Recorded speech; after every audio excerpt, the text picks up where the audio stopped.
8 de la mañana con 18 minutos, 8 con 18 minutos. Saludamos con nuestro segundo invitado. Nos acompaña vía telemática el investigador de opinión pública y mercados, Iván Sierra. Iván, qué gusto saludarle en los tiempos. Buenos días.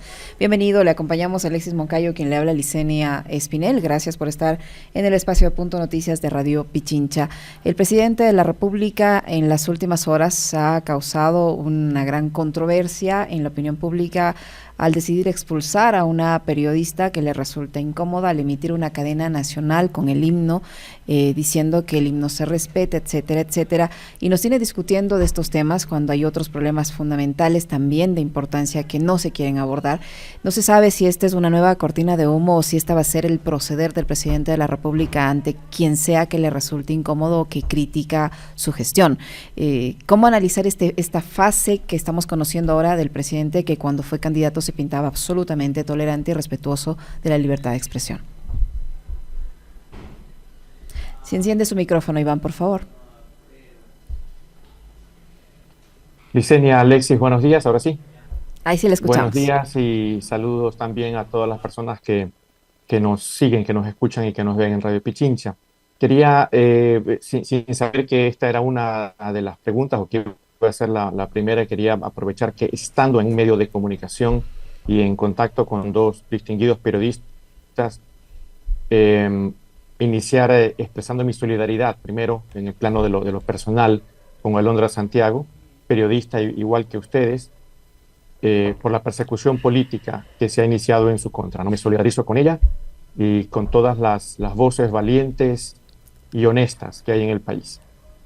Respondiendo propiamente la pregunta, Licenia, entre no sé cuál de las dos alternativas sea peor, si la de que es una bomba de humo, una cortina de humo para algo más que se viene o para paliar o para pasar un poco, para tender un puente y seguir parchando el tiempo y salir de esta situación.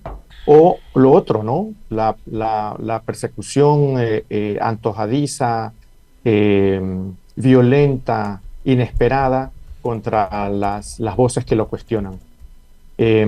Pensaría que vamos más por segunda opción, porque observando el patrón de comportamiento del presidente, del gobierno en general, no es el primer caso, parece que no va a ser el último, y esperemos que la ciudadanía, esperemos que el sistema judicial, esperemos que las voces que pueden contrariar esta situación estén unidas, porque finalmente al desinstitucionalizarse algo en el país, perdemos todos.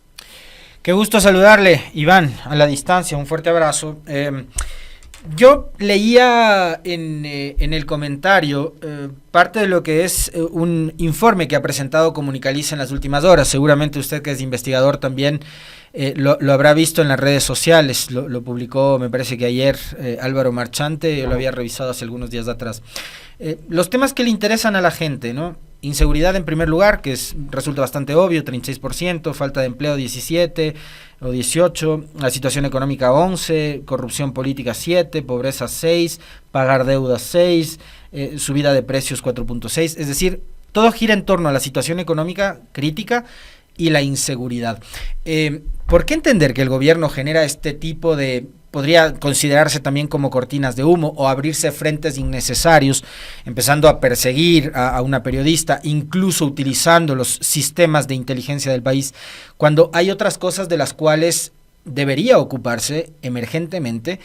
Y que son las que le preocupan a la ciudadanía y que es donde están los votos, porque yo no sé si esta conversación en torno al tema Alondra al presidente le va a hacer ganar tantos votos como él lo requiere ahora que está apuntando a una reelección. ¿Cómo entender esto también desde la comunicación política, desde el análisis y la investigación?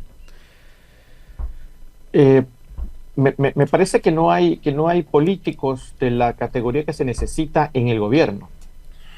La política es una profesión, ¿no? Es algo que se estudia y que luego se ejerce, ¿no? Cuando se llega muy abruptamente a una situación así, y no hablo del presidente, hablo de todo el equipo, del gabinete y del gabinete ampliado y del resto de la estructura que forma parte del gobierno nacional, Nos encontramos con esto como nos encontramos en el gobierno anterior también. Por eso la pregunta que le hizo Licenia, me parece, al entrevistado de hace unos minutos, eh, sobre la persona que se nombró en el ministerio. Dijo, sí, tiene mucha experiencia en el sector privado, pero es que el sector público tiene otras dinámicas, otros tiempos, ¿no? Y la economía, puntualmente, quiero centrarme en eso, la economía tiene su propio tiempo que no siempre se coordina con el tiempo de la política.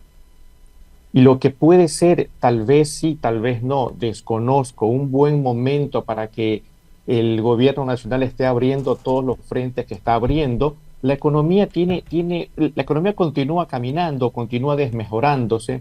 Nosotros hicimos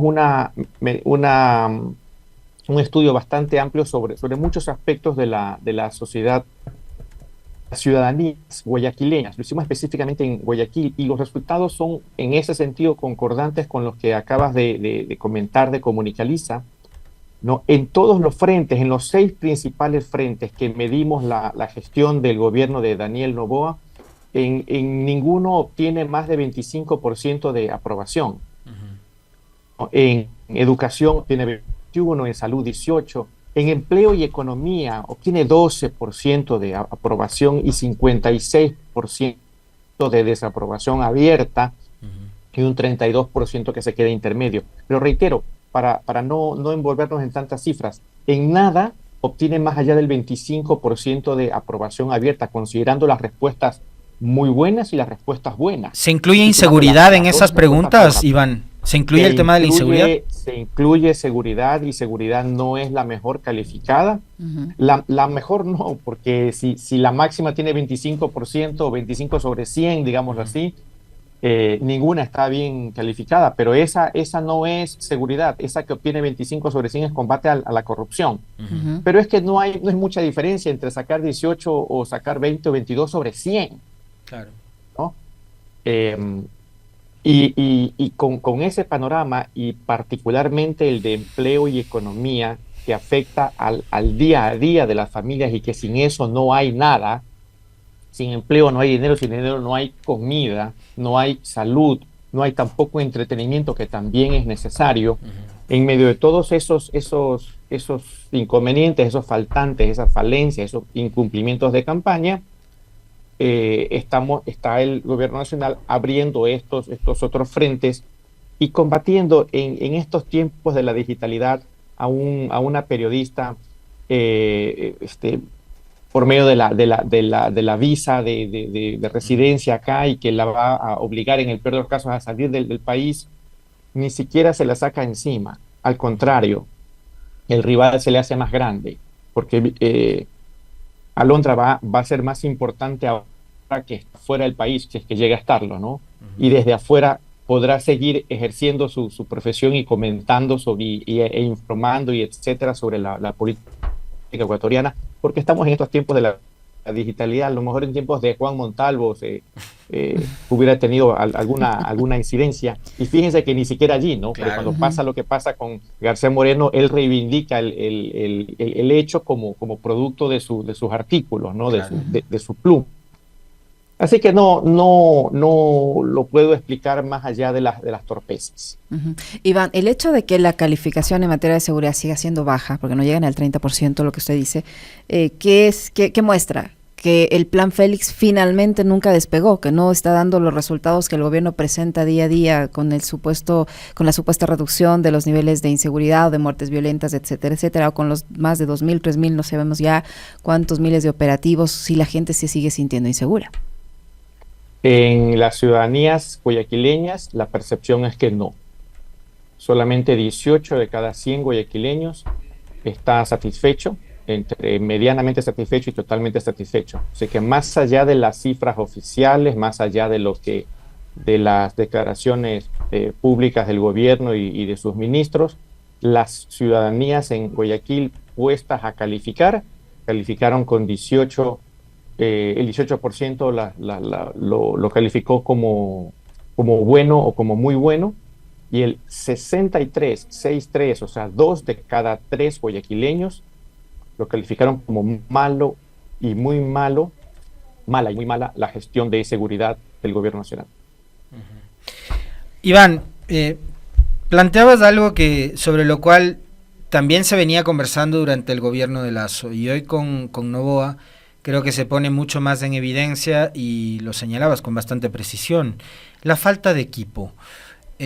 Cuando se pretende llegar a ocupar un cargo de tal nivel como el de la presidencia de la República, decía un analista, se requerían al menos 400 cuadros para llenar todos los puestos importantes, ¿no? Los que son de confianza y los de mediana confianza también de un mandatario: ministros, secretarios, subsecretarios, directores.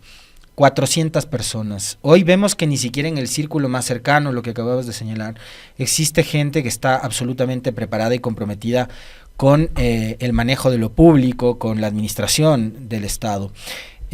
¿Esto qué nos demuestra? O sea, finalmente somos los electores quienes terminamos depositando la confianza en estos, por llamarle de alguna manera, proyectos políticos, proyectos más personales que otra cosa.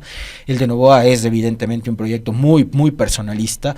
¿Qué es lo que pasa ahí? ¿Por qué no terminamos de entender la importancia de que se requiere también algo que tú señalabas hace un momento, que son políticos profesionales? Si en la Copa América nos termina de ir mal, imagínate que en la próxima Copa América decidamos enviar a futbolistas que están jugando su primer partido en primera división. Así con los profesionales y con los experimentados a veces no alcanza. Imaginémonos con los que no son profesionales y no son experimentados, o que tienen mucha experiencia jugando béisbol, y decimos que como son profesionales en el béisbol o en fútbol americano o en rugby, que son deportes, digamos, que tienen cierta semejanza, el rugby o el fútbol americano, y son profesionales del fútbol americano, pongámoslos en la selección ecuatoriana de fútbol que va a jugar la Copa América o el Mundial de Fútbol. Más o menos eso hacemos cada vez que elegimos a un improvisado o a una persona sin la formación suficiente, sin la trayectoria suficiente para ejercer un cargo, bien sea de elección popular, o luego los presidentes cuando eligen a ministros, a subsecretarios, directores, etcétera, ¿no? Esa es la analogía. Puede parecer un poco pueril, pero es precisa, ¿no? Así como se requiere profesionales de muy alto nivel, y a veces ni con ellos alcanza, porque hay que coordinarlos bien, y en fin, ¿no? Hay que tener un plan de juego, hay que tener un plan de gobierno, etcétera. De la misma forma, en la política es así. Hemos satanizado a la clase política, y con frecuencia en este estudio que hicimos nos piden que llegue gente nueva. No es como que no aprendiéramos, ¿no? Nos piden que llegue gente nueva, pero ¿cuál gente nueva? Está bueno que llegue gente nueva, pero que llegue gente nueva preparada, ¿no? Estamos pidiendo otros futbolistas para la selección ecuatoriana de fútbol, bien, ¿no? Que vengan otros, pero que vengan otros que estén jugando en primera división en Europa, pues, ¿no? Que estén jugando en primera división, o aunque sea en Ecuador, con éxito. No que sean muy buenos futbolistas de rugby o que estén haciendo sus primeras armas en el fútbol ecuatoriano. En el gobierno anterior, y eso que el gobierno anterior, el expresidente Lasso concibió un think tank que trabajó durante 10 años pensando en el sector público, desde el sector privado, pero pensando en llegar al sector público. En esta ocasión sabemos que el asunto es bastante más crítico. Iván, en su estudio se consultó sobre la credibilidad del presidente de la República, que últimamente se ha visto, digamos que en problemas por las opiniones o por las declaraciones de sus voceros, y porque también se le ha descubierto algunas mentiras al propio presidente de la República. Lo de las ambulancias, un ejemplo; lo de la cárcel en Santa Elena, otro. Incluso ya en temas familiares, su propia familia, ex familia política, ya sale a revelar algunas situaciones en las que el presidente también, al parecer, no ha dicho 100% la verdad. ¿Cómo está la credibilidad del mandatario?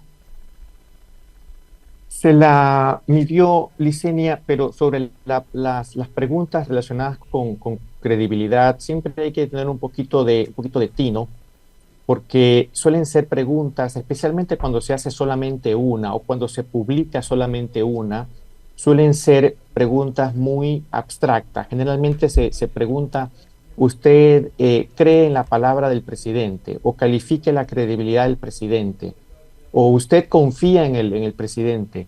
Vaya, si le pregunta a usted, Licenia, sobre si usted confía en su vecina, ¿confía para qué? ¿Confía para dejarle que le cuide el gato el fin de semana? ¿O confía para qué? ¿Para que le tenga un dinero? ¿Para qué confía? Entonces son preguntas abstractas que hay que volverlas en el proceso de una encuesta, hay que combinarlas con otras un poco más concretas, ¿no? Como el estudio que hicimos era un estudio amplio sobre otros aspectos y solo tiene un capítulo sobre política, se preguntó efectivamente por la credibilidad, pero salen porcentajes sumamente bajos por este mismo motivo. Ujú. Le pusimos un poquito más de lupa y para que el público entienda a qué me estoy refiriendo, le pusimos un poco más de lupa porque como era en Guayaquil, a la gestión del alcalde Aquiles Álvarez, y por ejemplo, cuando llegamos a una pregunta concreta sobre aquello, decíamos, ¿el alcalde Aquiles Álvarez está cumpliendo o no está cumpliendo sus promesas de campaña? Entonces eso ya es bastante más concreto, ¿no? No le digo a la persona, ¿usted cree que el alcalde Aquiles Álvarez es un hombre de confiar o no? ¿Usted cree en su palabra o no?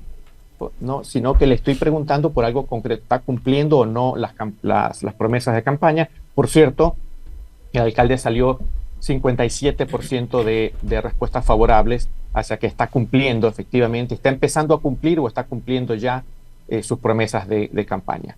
Así que sí, volviendo a la pregunta como tal, porque esto era un ejemplo solamente, la credibilidad en la pregunta madre, esa que yo cuestiono un poco, salía bastante mal. No recuerdo en este momento, pero era por debajo del 25% también. Uh-huh.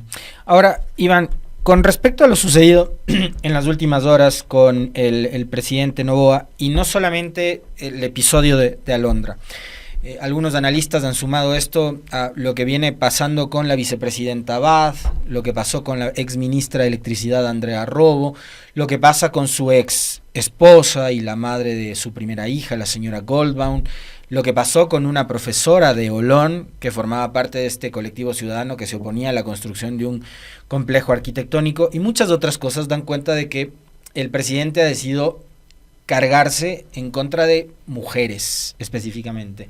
Y ayer le leía con atención un artículo de Alexis Oviedo que publicó en Plan B, y él decía que una candidatura del estilo de Claudia Sheinbaum puede marcar un nuevo estilo de política en el Ecuador. Si hay perfiles de ese talante, intelectuales, profesionales, académicas, científicas, que han demostrado capacidades en el servicio público, etcétera. Este escenario que nos está planteando Noboa, como él se muestra, además con su autoritarismo, con esa actitud autócrata y demás, podría ser que ahora sí esté el Ecuador allanando un camino como para tener una presidenta mujer, aunque esto es como muy anticipado, no sabemos ni siquiera cuáles son los nombres que nos proponen las organizaciones políticas y nos propondrán en la papeleta, pero podría ser, digamos, que se vaya preparando el Ecuador como tal para tener por primera vez una mujer al frente del poder. No lo sé, no estoy tan optimista sobre aquello. Me encantaría que así fuese, pero me parece que priman otros aspectos. Empezando tendríamos que saber cuántas personas de los, vamos a hacer más o menos unos 14 millones de empadronados, cuántos de los 14 millones estamos plenamente al tanto de esta secuencia de persecuciones y de acciones directas que ha emprendido el presidente o el gobierno contra mujeres en particular. Ahí te faltaron algunos nombres, ¿no? Uh-huh. Pero ¿cuántas de los 14 millones de electores sabemos eso? Y sabemos que eso marca o abre una oportunidad o un momento, etcétera. No lo sé, no estoy tan optimista. No creo que la ciudadanía en general esté tan informada y tan pendiente del devenir de la política. Ahora, hace 6 meses, en las elecciones de agosto y de octubre, ya tuvimos a una candidata mujer en la primera vuelta en primer lugar y en la segunda vuelta quedándose a 3 puntos porcentuales, 3 puntos y un poquito más. de la presidencia de la República. Así que no creo que tengamos que esperar mucho más para que podamos tener a otra mujer terciando como protagonista y tal vez como ganadora de las próximas elecciones. Iván, sobre la base de los errores, el de Alondra yo creo que es, o este conflicto que desata el gobierno con Alondra, me parece que es uno más, y hace poco nomás no terminábamos de discutir sobre un error de bulto del gobierno, que es, digamos, haber permitido la convivencia del presidente con este periodista de The New Yorker, John Lee Anderson, y todo lo que provocó esa publicación de este medio estadounidense. Más lo que ha sucedido ahora, y esta última cadena con el mensaje por el respeto al país, del himno nacional, da cuenta de que el presidente está desorientado o es todo su equipo de asesores en comunicación política, sus estrategas, quienes comparten esa desorientación porque están convencidos de que lo que están haciendo está bien.